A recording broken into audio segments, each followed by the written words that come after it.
Hey runners, kalau kita nak capai satu benda yang tinggi, kita kena korbankan beberapa perkara supaya kita boleh capai impian yang besar. Jadi, kalau saya bercakap tentang marathon, kalau kita nak capai satu matlamat yang besar, ataupun dalam aspek saya cakap adalah ingin menghabiskan satu larian full marathon, kita perlulah menukar kita punya habit, kita punya masa dan kita punya jadual dalam satu hari tersebut supaya kita boleh dapat melakukan training larian kita lain daripada biasa. Kalau kita masih berada pada fasa yang sama, kita masih menggunakan training yang sama, kita masih berkawan dengan orang yang tidak terlibat dalam berlari, jadi kita akan berada di satu keadaan yang kita akan stuck. Kita akan tersekat dan kita tak tahu nak buat macam mana.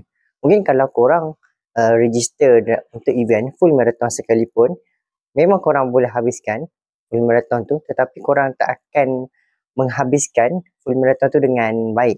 Mungkin korang habiskan tu mungkin dalam keadaan injury ataupun korang akan habiskan kemungkinan di luar cut off time ataupun COT, ataupun korang akan tak habiskan terus. Jadi merugikanlah korang punya pendaftaran, korang punya masa dan sebagainya.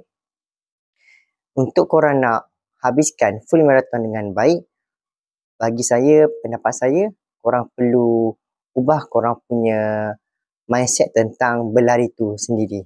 Korang tak boleh anggap berlari ni bila korang nak pergi lebih jauh, korang ingin capai satu pencapaian yang lebih tinggi, korang tak boleh buat benda sama ingin capai result yang berbeza.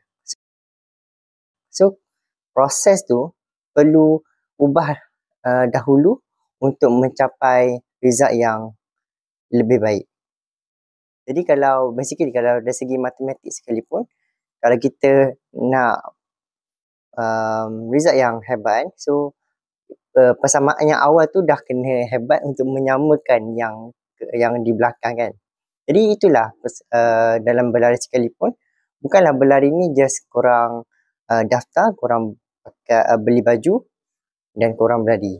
Mungkinlah itu secara kasar, secara awal bila korang baru nak start berlari. Tapi bila korang dah ingin mencuba pergi lebih jauh dalam dunia larian, korang kena ubah slowly korang punya habit, korang punya training, korang punya diri itu sendiri kepada seorang pelari yang betul-betul. Jadi kalau yang paling asasnya adalah waktu training lah. Mungkin korang susah nak training pada waktu pagi, petang ataupun malam. Jadi korang pada awalnya kena tahu korang ni boleh waktu mana terlebih dahulu sebelum korang nak pergi lebih jauh. Korang paksa diri, satu masa tu korang kena wajib berlari juga. Walaupun malas ke, walaupun letih ke. Sebagai contoh, kalau saya sendiri, kalau malas sekalipun, saya akan tetap berlari mungkin paling pendek dalam 3 km hingga 5 km yang paling pendek.